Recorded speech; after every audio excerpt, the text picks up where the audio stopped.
And we are live. You all still with me? Somebody give me a thumbs up.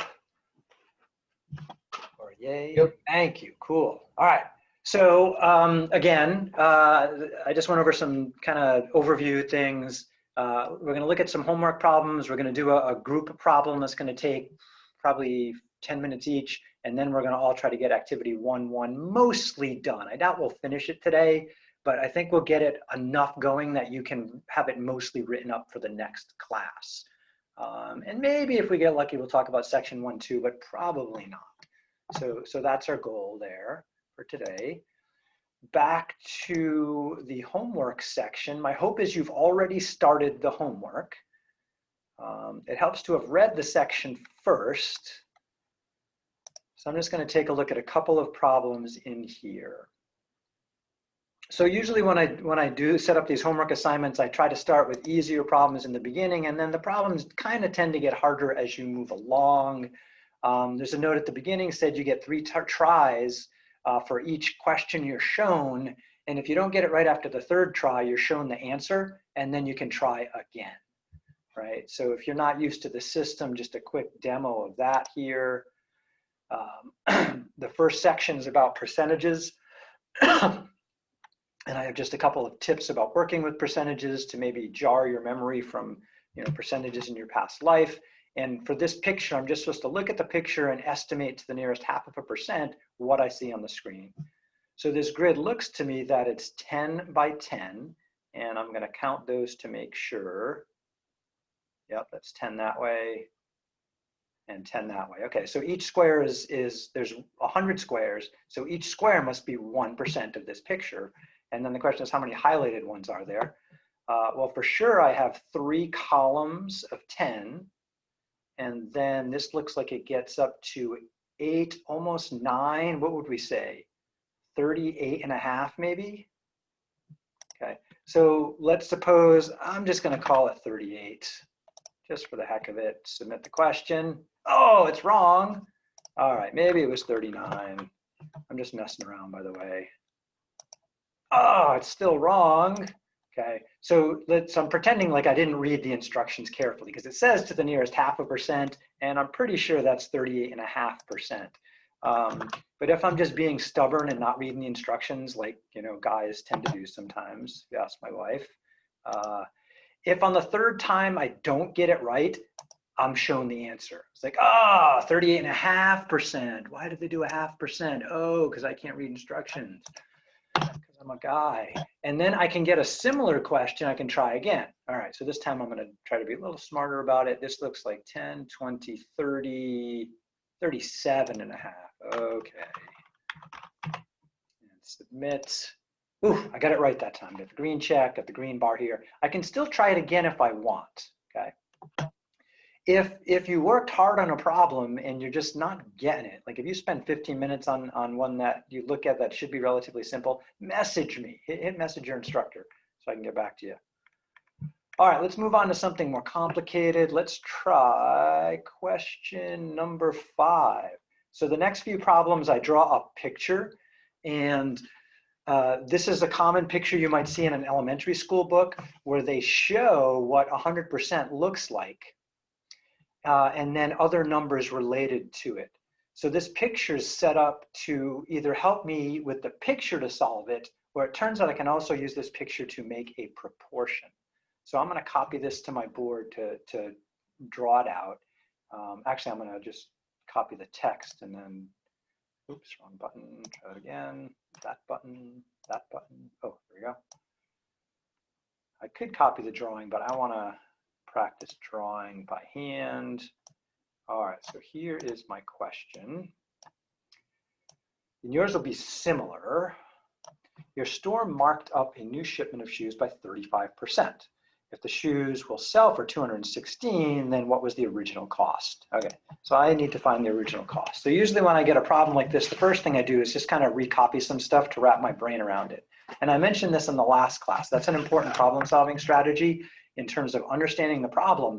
I don't usually get something that I read unless I read it multiple times, write a couple things down, and think about it some more. If it's a complicated idea, right? If it's just like, Gary is wearing a blue shirt, well, duh. But if it's something more complicated, you got to work to understand it. So, okay, so we have a 35% increase. So that's important. And then to sell at $216. And you might say, why is he writing that? It's right in front of him.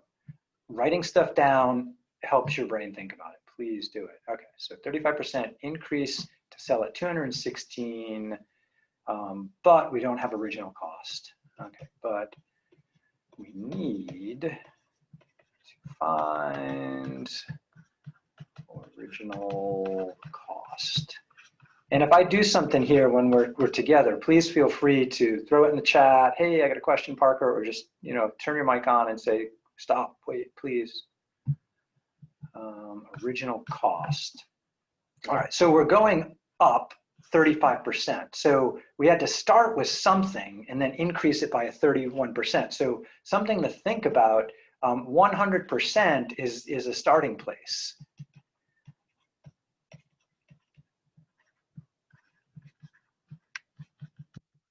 Right? Either you're starting with nothing and you get some percent, or you're starting off with something and you increase or decrease it. Right? In this case, we have a markup. So we're starting with something, that's the 100%, and then marking it up. So I think I need a new page to further sketch this. So I'm gonna draw out my something, and I'm gonna draw it, since we're talking about percents, I think I'll have each of these squares here be 10%. So that would be 10, 20, 30, 40, 50. So that right there would be 50%, 60, 70, 80, 90, 100. So if I go all the way to here, that means I went 10 squares across. So I like graph paper when I do math. It often saves my butt. So this green square right here, that's 100%. Now then I have to mark this up 35%, right? Now yours will have a different percentage than mine, so keep that in mind. So I need to add on to this 10, 20, 35. So I have to go right to the middle here. So that right there, this right here would be an additional 35%. Does that make sense? Right? I started with something and then I mark it up 35%. How are we doing? Can I have a thumbs up or a nod or a, yeah, okay, I got a couple. Thank you all. You rock and roll. Okay, so I got the percent down, I think. This is a markup, so I increased 100%. So then, okay, the 216, right? So let's get back. The 216 is where I end up at, right? So as far as dollar amounts, this ending point right there, that's that $216. What I don't know is the dollar amount that goes with the original 100%. So what is this chunk of my meter stick worth? I got to try and figure that out. Okay. Well, this dollar amount is to 100 as 216 is to the total 135, right? So I'm going to make a proportion with dollars in the top. I'll do this another way in a minute, and percents in the bottom. So the original one has, I don't know what, out of 100. And that's supposed to be the same as having 216 out of, what's my total percent here for the whole stick? Anyone? 135. 135, yeah. So solving this proportion should get me the answer, right? Because the original amount is to 100% as 216 is to 135%. So I could use the cross multiply and divide technique, or if you think about this algebraically, all I need to do is multiply the 100 to the other side. So then the answer should be whatever 100 times 216 divided by 135 is. Okay. So I'm gonna whip that into a calculator and see what happens. I mentioned in this class, don't bother buying a calculator, use a spreadsheet or use Google or use Desmos or something. I think I'll use the Desmos scientific calculator today. And so I want to take 100 times 216 divided by 135, and this tells me it should be 160. Okay.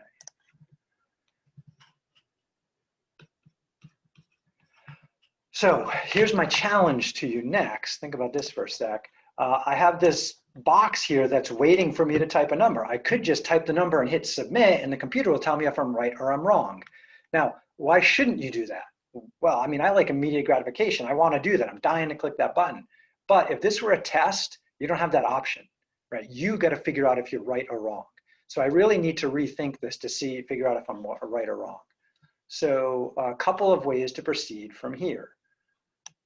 How could I check this out? Well, I could just try to calculate the markup on 160 and see what happens, okay? So I'm gonna try and check this somehow, and that's an important part of problem solving. First, I tried to understand the problem, then I made a plan.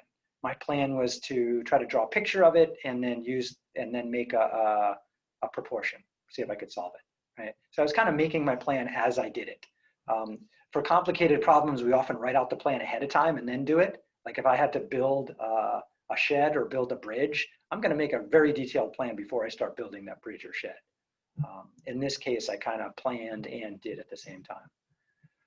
So check. So I think that the original price, is the 160. And if I find the amount of markup,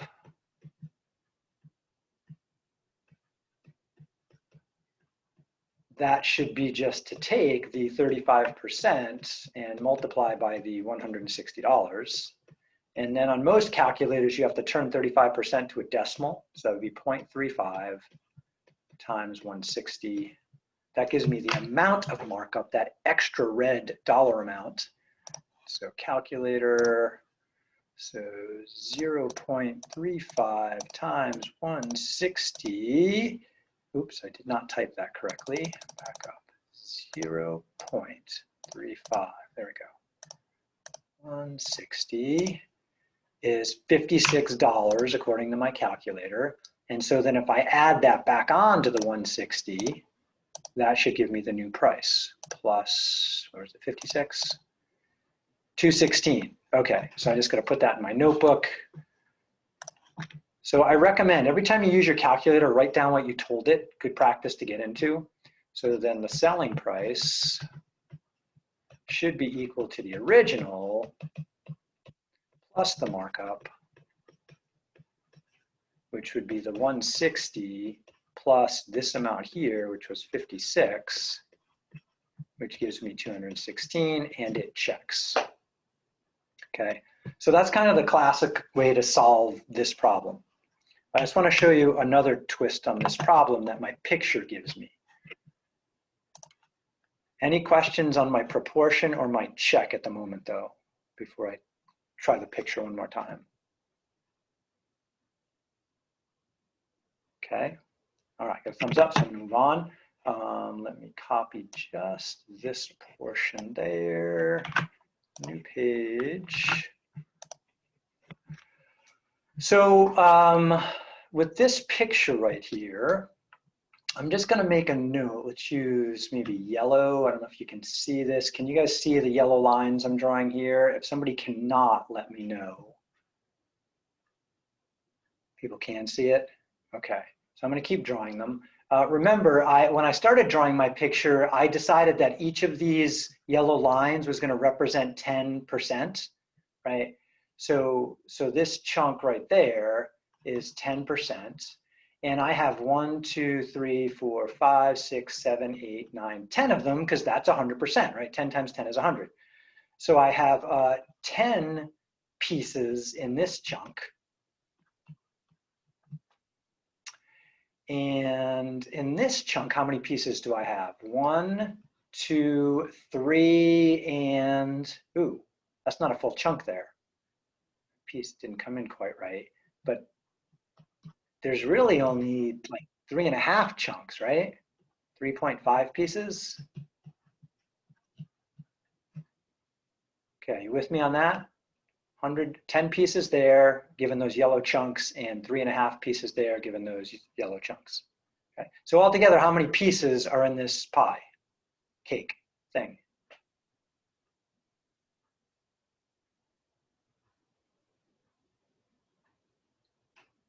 13.5. 13.5, right. So altogether there are 13.5 pieces. Now, another way to think about those 13.5 pieces is in total, they are worth $216, right? Because that's all I have, that's the final price there. So if I wanted to know how much money each of those pieces are worth, all I want to do is figure out, well, if 13.5 goes into 216, what do we get, right? So each piece must be worth the total divided by the number of pieces. And if you look at what I wrote here with units, what this says is dollars per piece. When I compute this calculation, right? Dollars in the top, divide means per, pieces in the bottom. This is going to give me an answer in dollars per piece. Now I have a slightly different way of explaining this to younger kids. I'm just doing it this way for you guys to just overemphasize a couple things. Let's do that calculation. What is 216 divided by 13.5? So if you don't have a calculator, you definitely want one because we're going to need it a few times today. Oh, I mistyped. 216, not 215. Exactly 16 bucks each is one of those pieces. So back to my picture, each piece is worth 16 bucks, right? $16 per piece. So this one's worth $16, this one's worth $16, and so on. How many pieces are in the original price? 10. 10 of them. 10 at 16 bucks a piece is how much? 160. 160, yeah. So there was 10 in the original. So I didn't even need to use the proportion if I knew how to use the picture.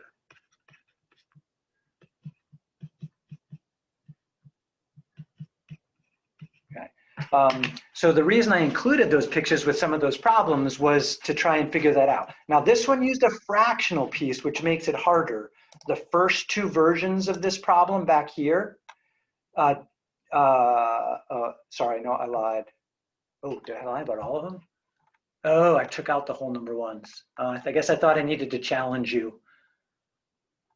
Okay, never mind. Yeah, they all use fractional pieces. So, and at most it's half a piece. So it's not that bad, which means you have like something like a 35%. Okay, so I'm gonna leave you guys to try and finish these. What's the due date on this one? I can't remember.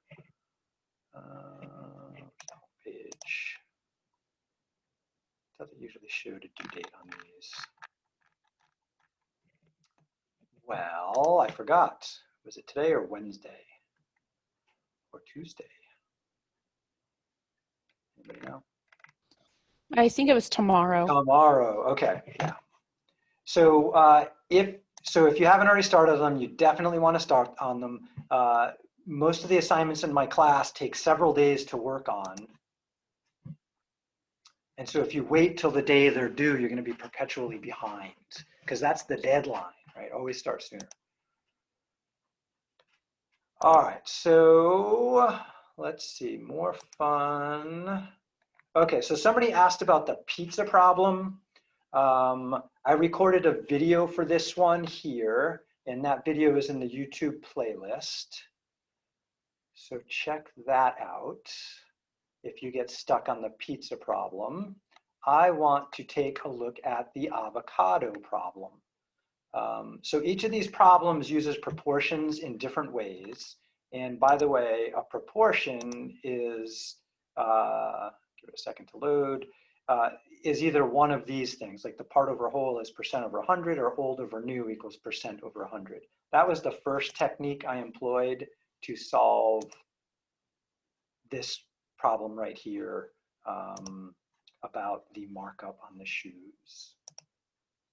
And so here's my proportion. And so half of the problems in this whole homework use proportions in percents. So let's try a new one. Let's look at the avocado problem. And everybody's avocado problem will be slightly different in terms of the prices involved. Okay, so I'm going to screenshot this so I can scribble on it. And you can see what I'm doing. And again, I hit the wrong button. Try again. There we go.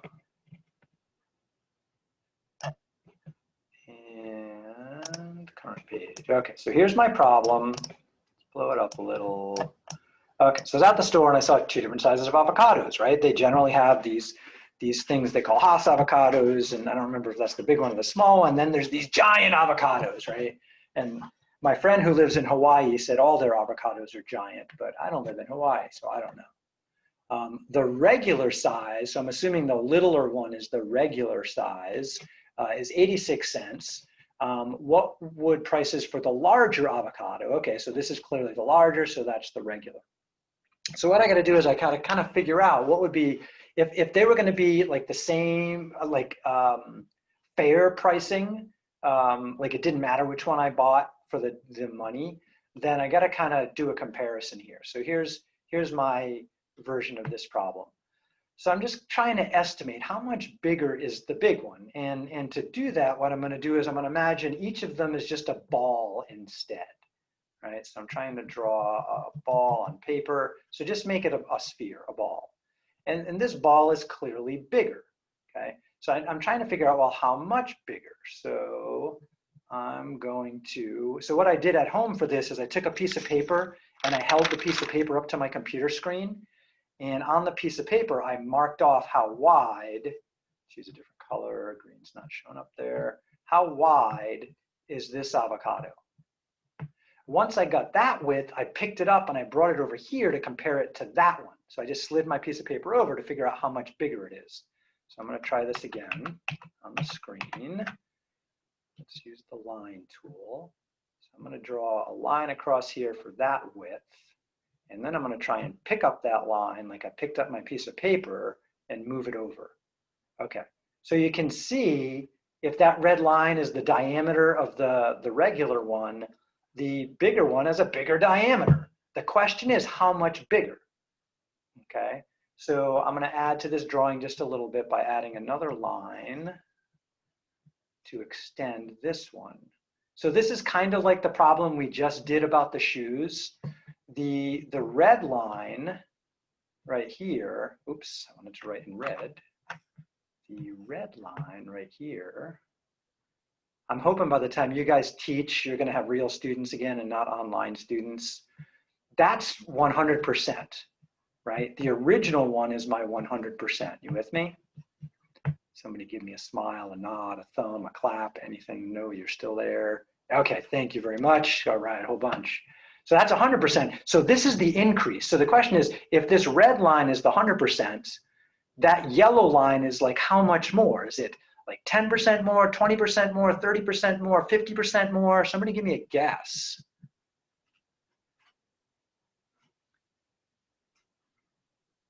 How much bigger is that? Oh, I couldn't hear you, Amy, you're muted. 25%? You think it's like 25%? So anybody else have some guesses? So we got 1 to 25%. I don't know the right answer here. 25%. 25. 25, another 25. 15. 15. Okay, when I was at home with my piece of paper on the screen, I thought it was 20%, right? So we just got to pick something and go for it. So I'm going to pick the 25 and go for it, okay? So my original green one here, and maybe I should make it red because I did red up there. So here's my original avocado. And then I have got this bigger avocado here. And I think the bigger one is 25% bigger.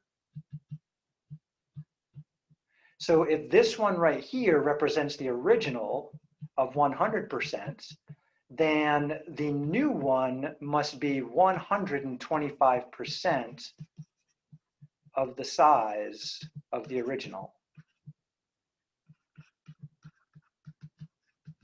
So that would mean a fair price would be to take the original price of 86 cents and multiply it by 125%, which would be 1.25 as a decimal. And that should give me a fair price if I'm right about it being a 25% increase. Okay. Now, hold on a minute. Did anyone try the pizza problem yet?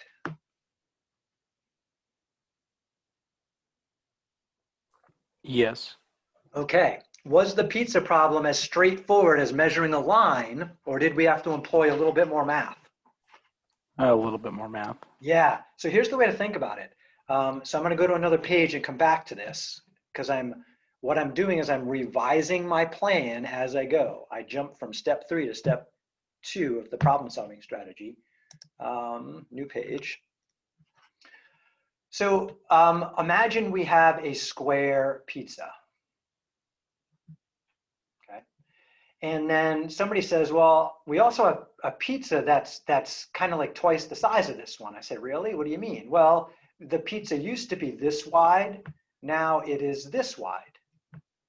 Okay, so you mean this is your new pizza?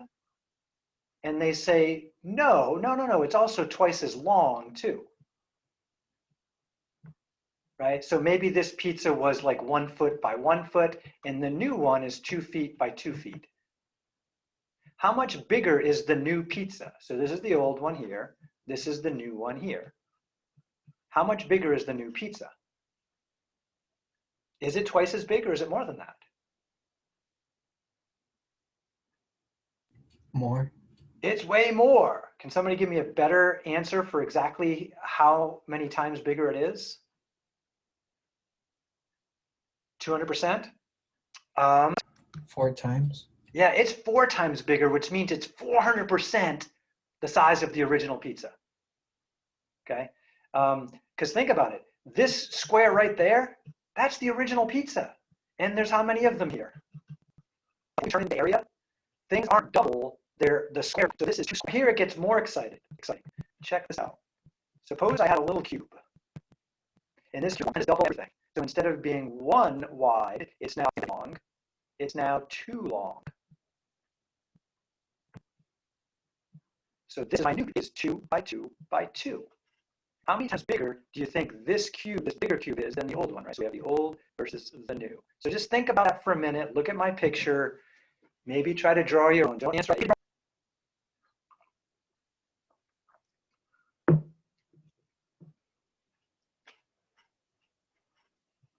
While you think for a moment, I'm just going to throw a little sketchiness in here.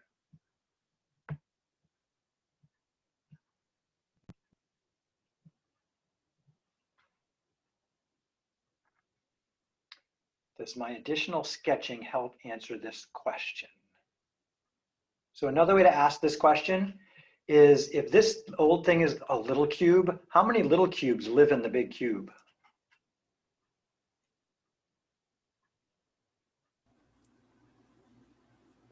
8.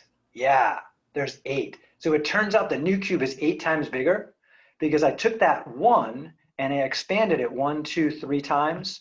2 times 2 times 2 is 8.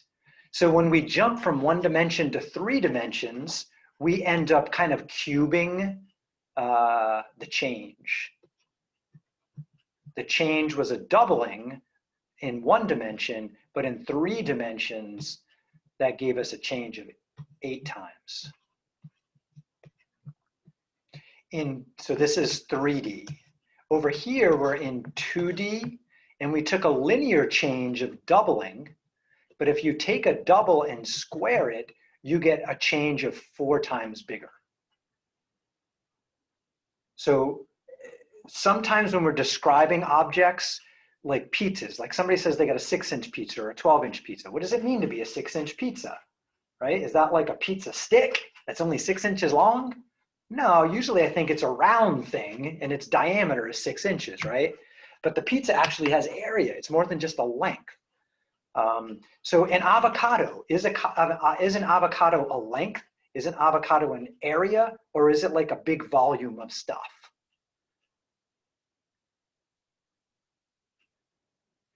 So here are your options. Avocado,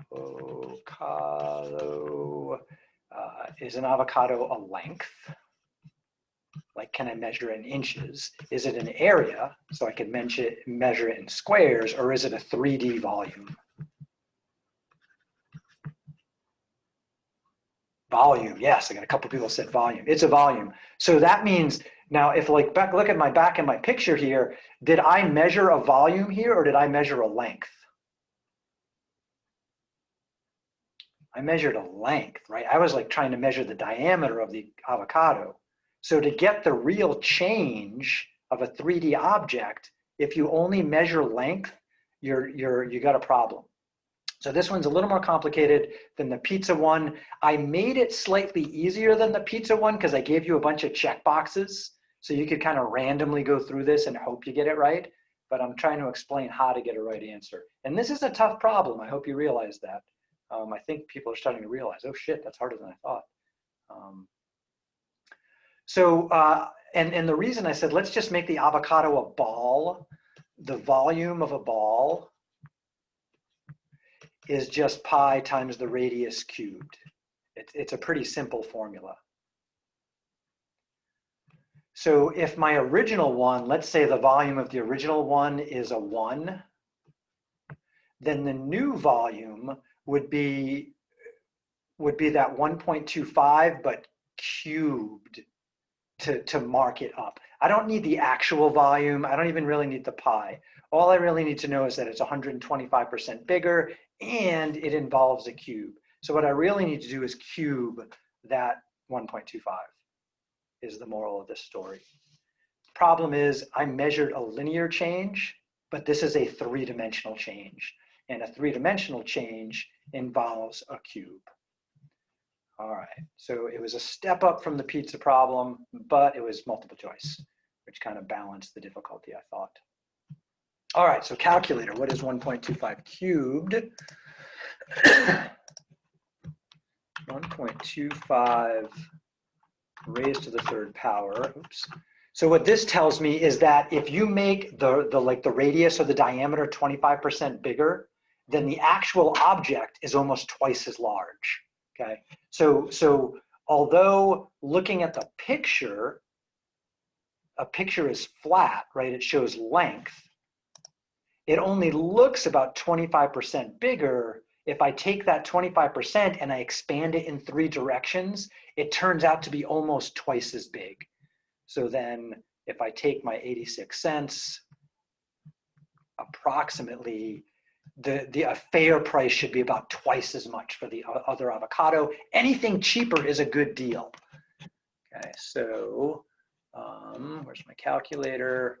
So if I take that number above, and there's an answer button, so I don't have to retype it. I can say, hey, grab the previous answer in the Desmos scientific calculator, multiply that by, I had 86 cents. Keep in mind, you might have a different cents there, but your picture is the same size.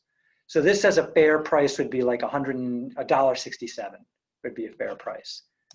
So anything cheaper than that's cool. So what prices would be a better deal? So for me, $1.12 is better, $1.38 is better, and I got it right. Okay. My guess is the 172, that's pretty damn close to the 167 that I approximated. That's probably a fair price for this one, 172. But better deals are 138 and 112. So what are some important things here? Well, problem solving strategies. I drew a whole bunch of pictures, okay? I had a little bit of trial and error, guess and check going on here because I was just kind of playing around with different numbers. And then I had to think back about stuff I knew that was related. We didn't talk about that last class, but that is a problem-solving strategy. So let's write this down. New problem-solving strategy.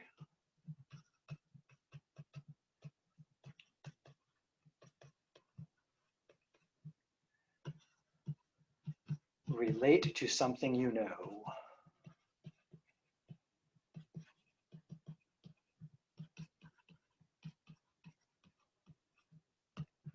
So that's definitely a strategy we humans apply all the time. We think, oh, this is like when I did that other thing. How did I do that?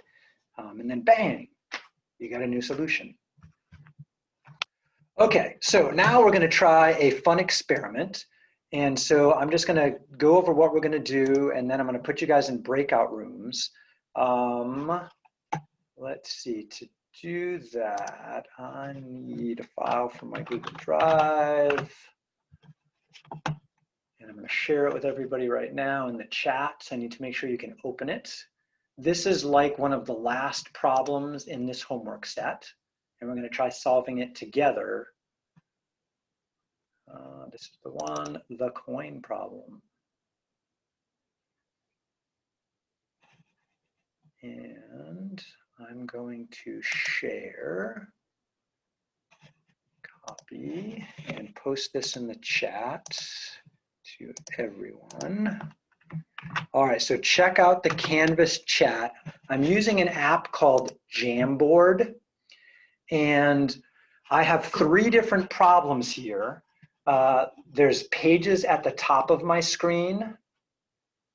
And so you might notice it says 1 out of 3 at the top. And then there's an arrow.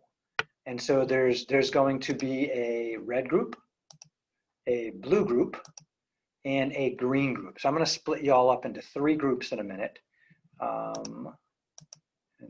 And then what I'm hoping we can do is that one person in the group is going to be brave and share their screen with everybody else. So like when I'm in my Zoom, you might notice this right now in yours. If you point to the bottom of your Zoom screen, you should have a green button that says share screen that will allow you to share your screen. I made this slide so that anybody that has the link that's viewing it can also edit it. And you can, oops, wrong button. I'm trying to move my tools out of the way. Oh, come on, stop it. Technical difficulties, there we go. The things you can do on here is there's a pen tool at the top where you can write things down. There's an eraser so you can erase stuff. There's an arrow so you can grab stuff and move it around. There's a sticky note so you can put a sticky note on the screen and type something, I don't know. And then you can put that anywhere you want. What else do we have? There's a text, so you can just type a whole bunch of text instead of it. Sticky notes, blah, blah, blah. What else do you have for tools? Let's delete that. Oh, there's a laser pointer, which is kind of cool. Point to stuff, and then it fades away. So I'm going to put you in groups. So either you're going to be in the red group, or you're going to be in the blue group, or you're going to be in the green group. And then one person in the group needs to bring up this, what's this called, Jambox, and your group needs to talk about this problem. You only need to write stuff down on paper, and then you need to try and start solving it. I don't expect you to actually finish solving it because I'm only going to give you a few minutes, but I want you to start talking about it. These problems right here, I took out of your homework on the last page. So the last page of the homework are counting problems. So there's a volleyball tournament going on. Saka's got some change. Michelle has some change. And the first one's pretty easy to solve. The second one's harder. So the questions on the Jamboard are like question number 17 in the homework. So if you already did question number 17, then you're going to be of enormous help to your group. If you didn't do it, then you're all going to struggle together, which is the point of this. All right, so let me set up the groups. Where's that button? There you are. Oh, I'm going to pause the recording right here because this is weird. No.